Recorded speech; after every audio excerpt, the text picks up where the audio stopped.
guys, it's Heather Mac for Get Your Rock Out. I'm here with Andrea from Lacuna Coil. Hello. Hello again. Hello again. We were just saying how last time we saw you, me personally, you were playing. You were back here at the Manchester, the Ritz, and you were playing with Paradise Lost. That was an awesome tour.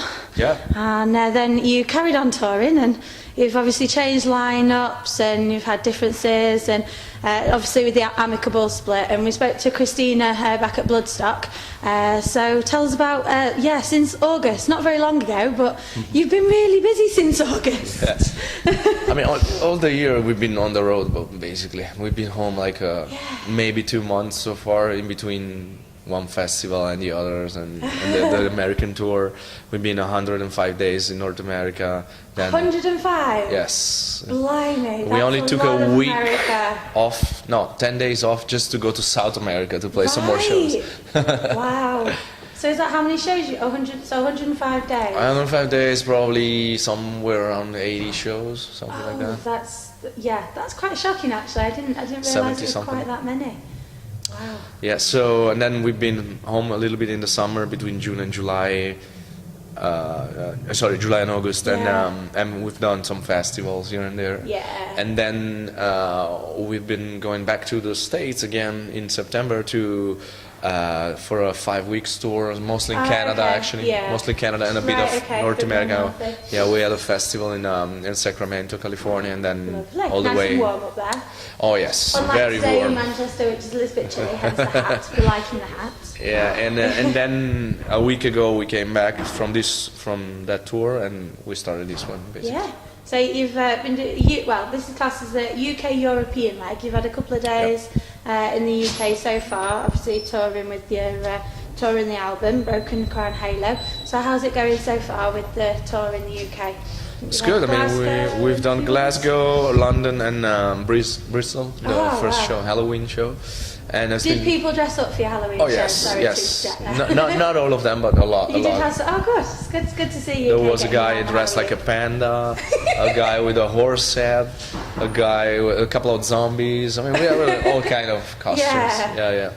And then, then yesterday we had a day off, and today Manchester, and tomorrow Birmingham is the last one of the UK shows, and then we go back to the mainland Europe for Germany, Belgium, Holland, Switzerland, Italy, and the rest. You're just really busy. I think I say this every time we meet, but it strikes me just how hard everyone, I think at the moment, thinks music biz, and we see what's going on TV and with everything. I think, you're going to get loads of money and you're going to become famous, but I don't think they realise kind of the hard work that goes along with it. I'm quite lucky because obviously I get to meet quite a few bands and get to hear their stories, but how do you cope with being on the road for such a long time? And it's a bit tough because you're gonna miss your family and a lot married, of being married, but also the family. My dad has been in the hospital in the past 6 months for not a major problem, but something that took time to heal, and he's still not 100%. And I was somewhere on the other side of the ocean, so it was. That's the toughest part, is to be away. It's not. I love traveling. I love meeting people. We have friends all over the world, and it's an honor to play for fans, to go somewhere in South America and have fans there, or North America or Asia, and still have fans coming to the show. So that's amazing, and we never be thankful enough for that. But on the other hand, you are sacrificing a lot of your private life, and that time never comes back. Nobody's going to give you back that time. So but you can't have it all. You need to be lucky enough to have somebody back home that understands what you're doing and support it. And it's obviously your family supports you in doing this. You've been doing it, I think over 15 years was a couple of years ago for your anniversary. I think it's 17 now. Yeah, I think it'll be 20 years in 2017. 2017, there you go. That's officially 20 years since we created the name and we signed the deal. Wow. So that's such a long time. But how? Obviously, you've toured all over the world. You've been on a cruise ship and played on there. How does it feel? Especially obviously, I saw you back in Bloodstock, and you've played other festivals over the summer. How does it feel when the crowd really gets behind this new music? Because it's really going down a storm. I saw the crowd reaction, especially at Bloodstock and at your other festivals you played via the internet. Yeah, I mean, it's always great because no matter what you can say you can perform, but what makes the show special? It's the crowd. You know, at least it's the interaction between you and the crowd, the way they receive the music, the way they send back energy to you. That makes the show. It makes all the difference of the show. You know, if you might play perfectly, but if you don't have that kind of chemistry with the people, it's just no fun. You know. And you feed off the crowd as well when the crowd gets going. You feed off it on stage. To totally have have all the energy back to you and rising up and make the show even deeper, you know, in a way, even more intense, maybe is the right word.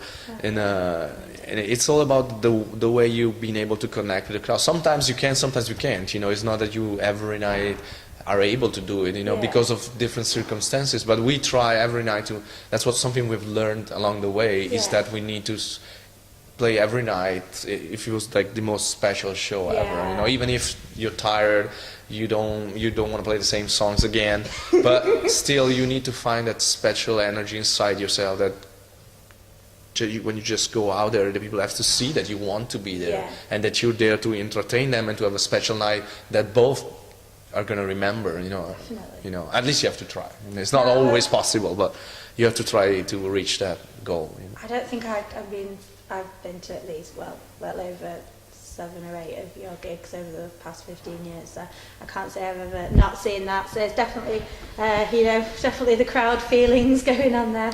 So you've got your Nothing Stands in Your Way video, and you released it as a kind of a little bit of a teaser of the new album, but now you've released it on as an actual video as well. Is it filmed over several festivals, or was it just one festival? It's one festival in Florida, in Jacksonville. It's called Welcome to Rockville. Ah, okay. And it happens by randomly it wasn't because fun like that then? No, because we had this guy from Florida that he wrote to us on the internet and say, guys, would you like me to film some backstage action on that festival? I would do it just to try and see what's coming up. But there was no idea of making it a video clip or official video. So he just came and we filmed some, like a couple of hours before the show while we were getting ready on the bus. And then he filmed the show, and then he filmed after, you know, the moments after, and the signing session, and he put it all together. He made that thing, and then that editing, and it looked so good that we say, why don't we just use it as a video? We never had a live video, you know, and so we say, why not, you know, try and see what's coming up, and it looked great, and so it happens by mistake almost. Right, so I thought you planned it, obviously being the teaser. No, it was just this guy asking to film us and then see what's coming up. I love the fact that it's in black and white as well, because I think that really portrays you and the music, especially that song behind it as well. I like the way it really represents the way we are live. You know, the energy that there is at the live show. Caught you in a good light. You've got such a vast back collection, you know, going back to In Reverie and Come Alive and all the other albums. I could go on and list them all. We go through them all. But how do you, obviously tonight, the main stuff is going to be from the black Broken Crown Halo. Tongue-tied, I'm sorry. Hear me. How do you go about choosing other songs that might go in with the set? Yeah, I mean, there are certain songs. So many. But there are certain songs you know you will have to play them, you know, or not have, but almost have to play them. So usually when we a tour which is not celebrating like 15 years, or so it's not something that needs to go back in time or a special show for one specific album. We usually start from Come Alive and move forward to the latest album, because Come Alive is the album where most of the people actually got introduced to Lacuna Coil, you know, so that makes sense. To go back to Reverie, it really needs to be a show for old school fans or people that is really passionate and following you since the very first day. So every now and then we do it, but it's not something so common anymore. You know, I think Come Alive is the starting point for us, and then we pick up songs from every other release up to the latest one. You know, so you just right pick now, ones that go down. That's usually the singles for sure. Like we do have to play Our Truth, Heaven's a Lie. Now we're playing Enjoy the Silence because it's been a big single as well in Europe. from Karma Code, and we play Spellbound, and we play Trip the Darkness. You know, certain songs we know we have to play them. You know, others we try to mix it up and then play something like this tour. We brought back Fire that we never played in Europe before. Right. So we try to also do something interesting for everybody. You know, the people that already come to our shows a couple of times. So we have some songs we never played before. Fantastic. So obviously we've got tonight in Manchester, and then you've got the few more days in the UK, and then off to Europe for a much longer tour. I think you've got you playing every day or every other day.